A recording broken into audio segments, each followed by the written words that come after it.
주님께서 여러분과 함께 또한 사제의 영과 함께 요한이 전한 거룩한 복음입니다. 주님 영광 받으소서.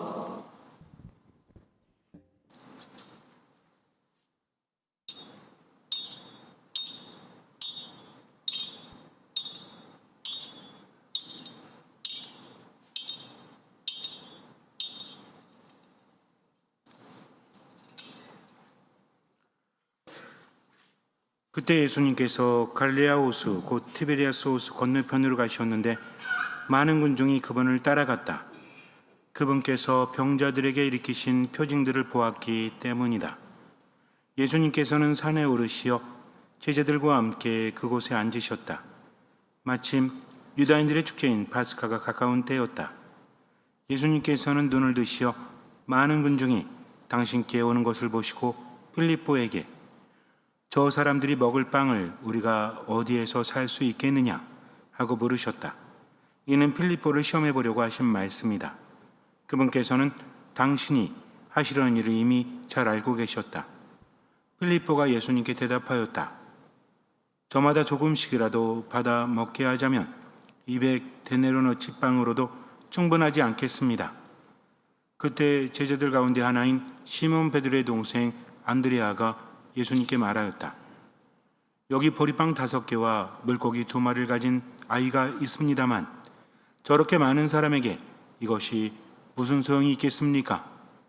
그러자 예수님께서 사람들을 자리 잡게 하여라 하고 이르셨다. 그곳에는 풀이 많았다. 그리하여 사람들이 자리를 잡았는데 장정만도 그 수가 5,000명쯤 되었다. 예수님께서는 빵을 손에 들고 감사를 드리신 다음 자리를 잡은 이들에게 나누어 주셨다. 물고기도 그렇게 하시어 사람들이 원하는 대로 주셨다. 그들이 배불리 먹은 다음에 예수님께서는 제자들에게 버려지는 것이 없도록 남은 조각을 모아라 하고 말씀하셨다. 그래서 그들이 모았더니 사람들이 보리빵 5개를 먹고 남긴 조각으로 12광주리가 가득 찼다.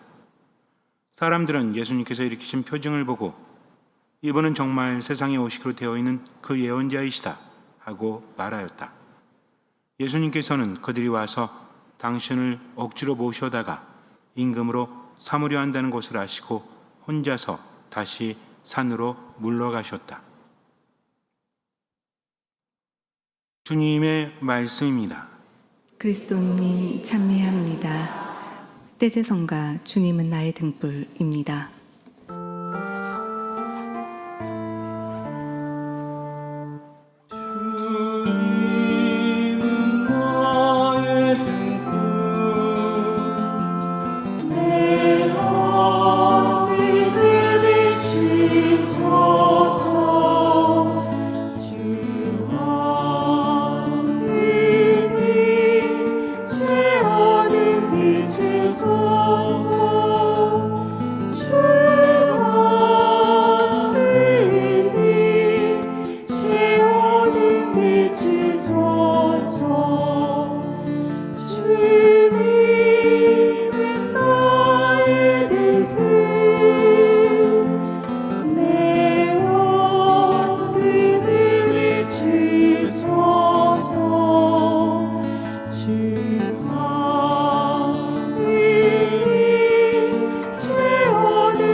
믿음으로 청하면 하느님께서 들어주신다.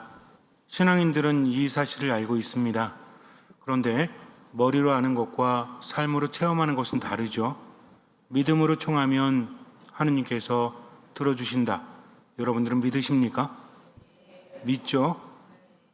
그러면 청하는 거 다 받으셨어요? 아니요? 그러면 뭡니까? 믿음으로 청하지 않았기 때문인가? 그렇게 인정하고 싶지는 않은데, 그렇다면 하느님의 이 말씀을 도대체 어떻게 알아들어야 될까? 귀에 걸면 귀걸이고 코에 걸면 코걸일까? 아니면 확률일까? 믿음으로 청하는데 어떤 사람은 이루어지고 어떤 사람은 이루어지지 않을까? 묵상해 봐야 합니다. 세례받은 지 얼마 안 됐다면 아직은 헤맬지 모르겠지만, 세례받고 나서 1년, 2년, 3년, 10년이 지났는데 바뀌지 않는다면 이거 곰곰이 생각해 봐야 돼요. 어렴풋하게 믿어서는 안 된다는 겁니다. 믿음이 뭔지에 대해서 분명히 알아야 되는데, 믿음이라는 것은 아주 쉽게 말할 수도 있고요, 또 아주 복잡하게 말할 수도 있습니다.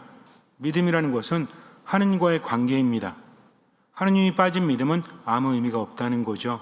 내가 청하기 때문에 이루어지는 것이 아니라 하느님께서 계시기 때문에 이루어지는 겁니다.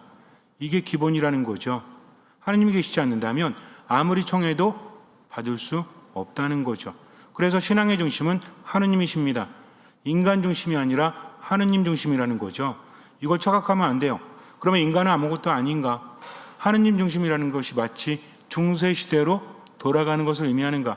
이것이 아니라 하느님의 몫이 크다는 겁니다. 예수님 말씀하시죠. 나는 포도나무다. 아버지는 농부이시다. 너희는 가지다. 그러면 우리는 어떻게 하면 돼요? 붙어 있기만 하면 된다는 겁니다. 온 가족이 놀러를 가요. 어린 시절에 놀러 갔던 거 기억나십니까? 요즘에는 많이 놀러 가지만 옛날에는 집안 행사였죠. 80년대, 90년대, 2000년대까지만 해도 그랬던 것 같아요.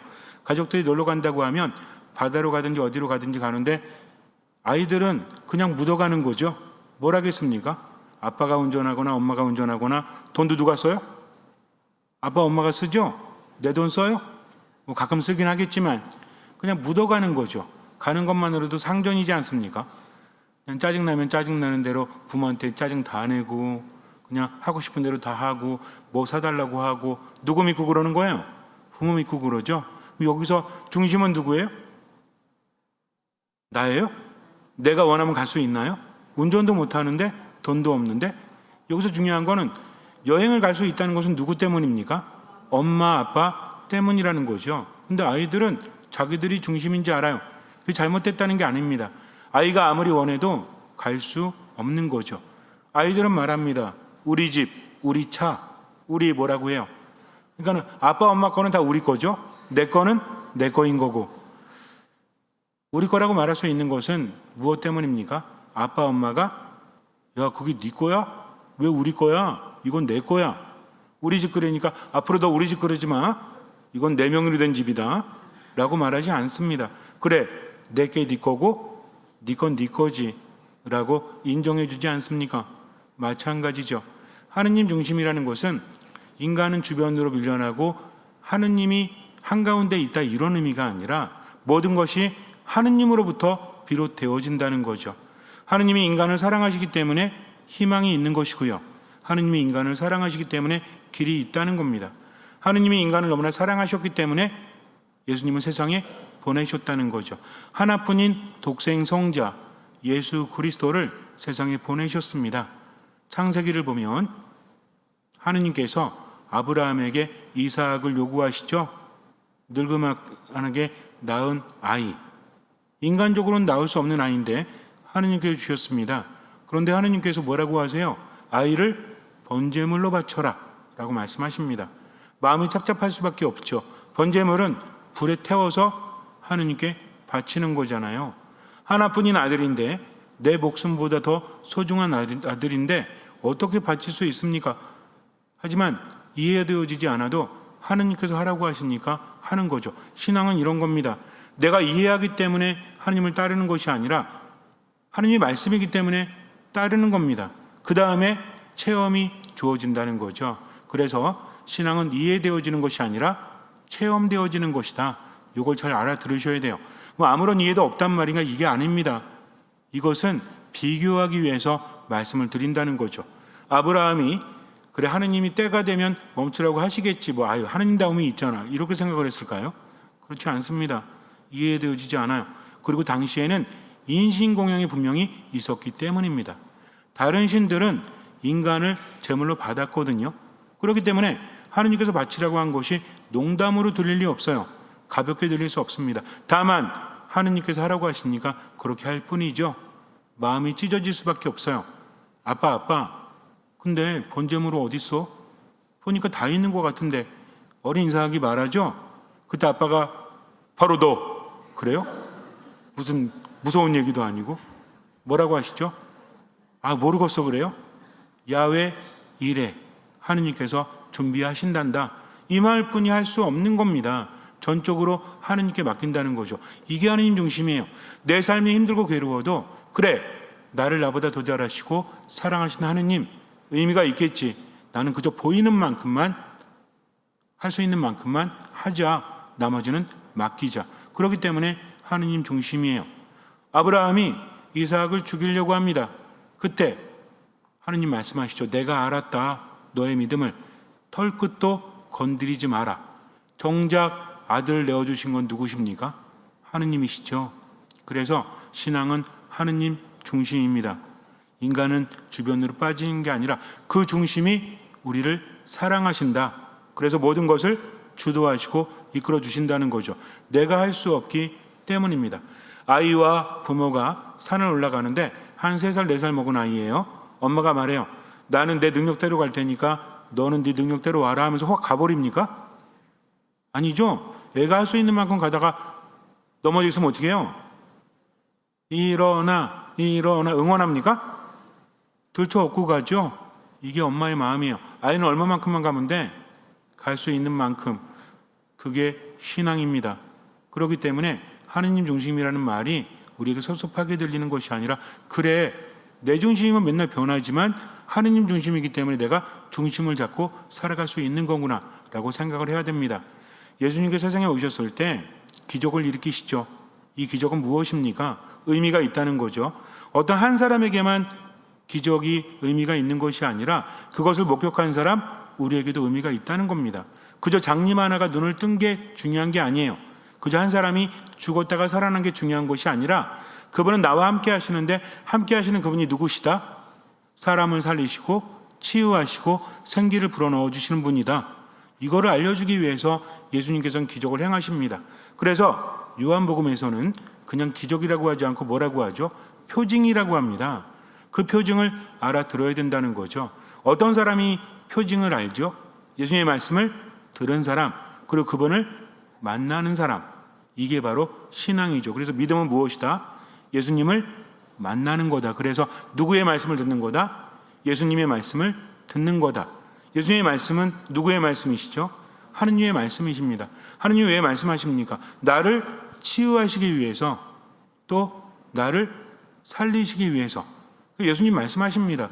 기적을 보여주신 다음에 뭐라고 하시냐면 그냥 끝나는 것이 아니라 너희가 내 말을 듣고 나를 보내신 분을 믿게 되면 너희는 영원한 생명을 얻고 심판을 받지 않는다. 그는 죽음에서 생명으로 이미 건너갔다라고 하십니다.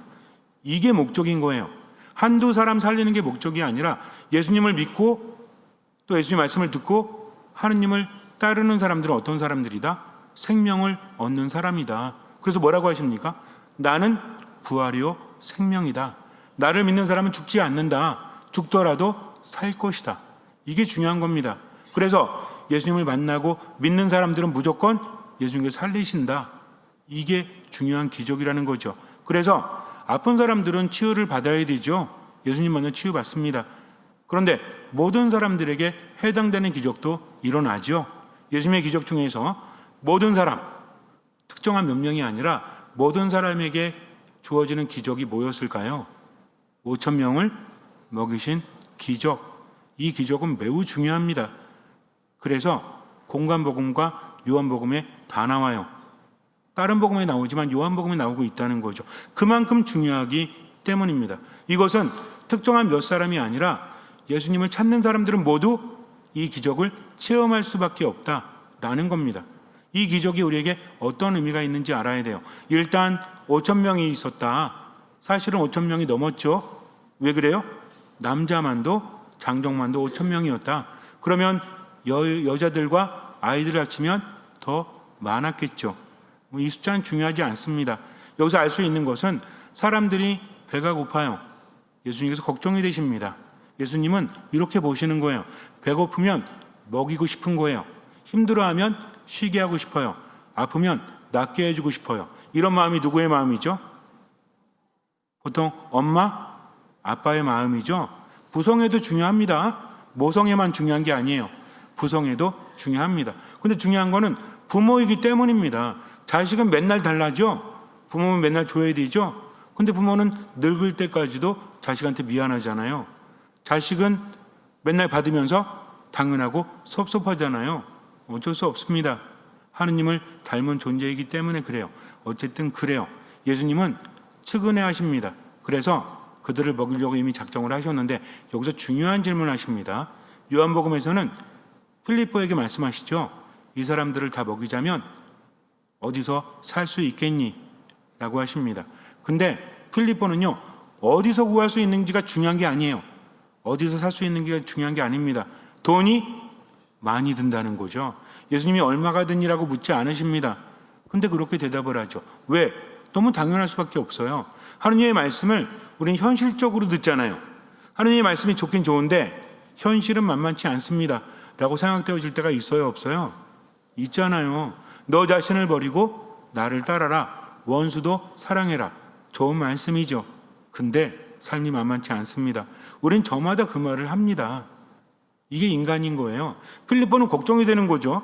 아니 이렇게 많은 사람들을 조금이라도 먹이자면 200데나리온어치 빵을 사도 충분치 않습니다. 조금씩 먹이자면 200데나리온은 한 데나리온이 하루 품삯이죠. 집에 가서 따로 계산해 보세요. 아까 미사 때 계산하는 거 힘들었어요. 최저임금 해가지고 얼마씩 해보니까 어쨌든 굉장히 많은데 이거 가지고도 충분히 먹일 수 없다는 겁니다. 또 문제는 뭔지 아세요? 그때 당시 어디 가서 살 건데 그 돈도 많지만 지금처럼 무슨 어디 가서 테이크아웃 할 수 있는 게 아닙니다. 여기 지금 같으면 어떻게 하면 돼? 여러분들 다 먹이려면 여기 있는 분들 다 먹이려면 어디 가면 돼요? 편의점 싹 쓸면 되지. 지금 이 시간에 여는 데가 없으니까 수원, 인천, 부산까지 못 가더라도 주변에 빨리 사람 보내가지고 차 타고 갔다 올 수 있잖아요. 근데 예수님 시대는 어디서 살 거예요, 그거? 갈릴레아 주변에 빵집이 그렇게 많았겠습니까? 이거는 어차피 불가능한 거예요, 돈이 있어도. 무슨 말입니까? 이거 말도 안 됩니다. 라고 하는 거죠. 근데 예수님께서는 왜 물어보셨죠? 심심해서? 왜 물어보셨습니까? 필리포를 시험해 보려고 하신 말씀입니다. 뭘 시험했을까? 1번 지능 테스트, 2번 학력 테스트, 3번 신앙 테스트. 신앙이죠. 믿음입니다. 그럼 믿음이 뭘까요? 이거 알아야 돼요. 예수님, 그러면 말씀이니까 이거 금세 어디 가서 사올까요? 이렇게 딱 맞추는 거. 예수님은 기적을 보여주셨죠. 기적의 의미를 알고 있는지를 물으시는 겁니다. 어차피 인간에겐 불가능해요. 아픈 사람이 낫는 것도 불가능하고요. 죽은 사람이 사는 것도 불가능하고 5,000명을 먹이는 것도 불가능합니다. 누가 계시지 않으면? 하느님이 계시지 않으면. 우리의 삶도 마찬가지예요. 내 인생이 바뀌는 것, 내 몸이 낫는 것, 내 경제적으로 좋아지는 것, 내가 행복한 것, 이게 쉬워요? 안 쉬워요. 인간의 삶은 상실과 좌절 때문에 아무리 애를 써봐도 행복하기가 참으로 쉽지가 않습니다. 그런데도 행복할 수 있나요? 스스로가 이미 포기해버린 걸 그럼에도 행복할 수 있죠. 누구 때문에? 하느님 때문에. 그래서 신앙은 인간 중심이 아니라 하느님 중심인 겁니다. 그분이 나를 나보다 더 잘하시고 사랑하기 때문에 희망이 있는 거지 내가 잘하기 때문이 아니라는 거죠. 그런데 그때 안드레아가 또 나타나죠. 여기 한 아이가 보리빵 5개하고 물고기 2마리를 가지고 있지만 무슨 의미일까요? 아니 200데나리온 갖고도 안 되는데 빵 5개 물고기 2마리 가지고 될 것 같아서 말했겠어요? 어림도 없겠죠. 그냥 말하는 겁니다. 야, 우리가 성공할 수 있을까? 그랬더니 옆에서 그럼 우리 성공할 수 있어. 이게 아니라 야, 우리가 가진 돈이 1,000원이야. 뭘 해서 성공할 건데? 이런 의미죠. 이거 갖고 어린 택도 없다는 겁니다. 그랬더니 예수님께서 뭐라고 하십니까? 사람들을 자리에 잡게 하라. 그때 잔디밭이 있었죠. 사람 자리에 앉습니다. 그리고 어떻게 하시죠? 하늘을 우러러 아버지, 너무 하시는 거 아니에요? 라고 하십니까? 아니, 아버지 빵 좀 내려주시죠 하십니까? 감사하십니다. 감사의 기도를 드리시는 거죠. 왜? 빵 5개와 물고기 2마리뿐이 없지만 하느님께서 함께 하시기 때문입니다. 하느님은 모든 것을 가능하게 하시는 분, 지치고 있는 나를 생기 있게 하시고 나를 치유하시고 희망이 없는 나를 살게 하시는 분, 그분께 감사 기도를 드리시고 나눠주시죠. 물고기 손에 들고 똑같이 하십니다. 그리고 어떻게 주죠? 조금씩 사람들이 원하는 대로 나누어 주게 하십니다. 그리고 나서 남김없이 모으라고 하죠. 빵 조각을 모았더니 12광주리에 가득 찹니다. 10이라는 숫자는 충만의 의미죠. 그러니까 엄청나게 남았다는 겁니다. 이게 무슨 의미일까요? 혹자들은 말합니다. 이거는 나눔의 기적이다. 아이가 빵 5개, 물고기 2마리 갖고 있었다면, 그렇다면 나머지 사람들은 더 많이 갖고 있었겠지. 걔가 내놓으니까 어쩔 수 없이 조금씩 내놓아가지고 이게 사람들을 먹이고도 남았다라고 합니다. 그럴듯하죠? 근데 예수님과 제자들이 바보입니까? 예수님께 질문하셨을 때 필리포가 뭐라고 했을까요? 여기 사람들은요, 거의 다 아는 사람들이에요. 우리도 경제적인 상황들 다 알죠? 그 집이 그 집이잖아. 그렇지 않습니까? 지금은 그래도 아파트라서 이렇게 벽으로 막혀 있지만 옛날에는 어떤 집에 뭐가 있는지 다 알았대? 숟가락이 몇 개인지 다 알았대죠? 쉬어보셨어요? 사람 숫자 아는 거지. 왜? 어떤 집이든 뭐 숟가락을 뭐 2-3개씩 갖고 있겠습니까? 옛날에는 뻔한 거야 그냥. 그렇지 않았나요? 정말 그랬던 것 같아요. 지금처럼 풍족하지도 않았고. 예수님도 마찬가지겠죠. 아무리 사람들이 애를 쓴다고 할지라도 뻔한 거야. 사정 다 압니다. 그러니까 아이가 빵 5개, 물고기 2마리 가지고 있었다고 해서 나머지 어른들이 더 가지고 있었다? 그렇다면 필리포 걱정하지 않습니다. 안 들어도 뭐라고 그랬겠어요? 예수님, 여기 어떤 아이가 빵 5개가 물고기 2마리 있는데 뒤져보면 더 나올 거예요 아마. 그러니까 알아서 먹게 놔두십시오라고 하지 않았을까요? 그러나 이 상황을 나눔으로 보면은 조금 문제가 발생합니다. 성경에서 나눔이라고 말하지 않아요. 뭐라고 말합니까? 표징이라고 말하죠. 그 다음에 이어지는 걸 묵상해봐도 그래요. 어쨌든 그렇습니다. 그건 개연성이 없고 그냥 혼자만의 묵상인 것 같아요. 물론 나눔도 중요합니다. 하지만 중심이 누구다? 하느님이시라는 거죠. 그분이 기적을 행하셨다는 겁니다. 만약에 이것이 나눔의 기적이라면 요한복음서가가 나눔이라고 말했겠죠. 예수님의 말씀 때문에 사람들이 감동받아가지고 나누어 주었다. 근데 그게 아닙니다. 예수님께서 그들을 먹이셨다는 거죠. 이게 중요합니다. 즉 사람들이 나눴기 때문이 아니라 기적이 일어난 이유는 뭐다?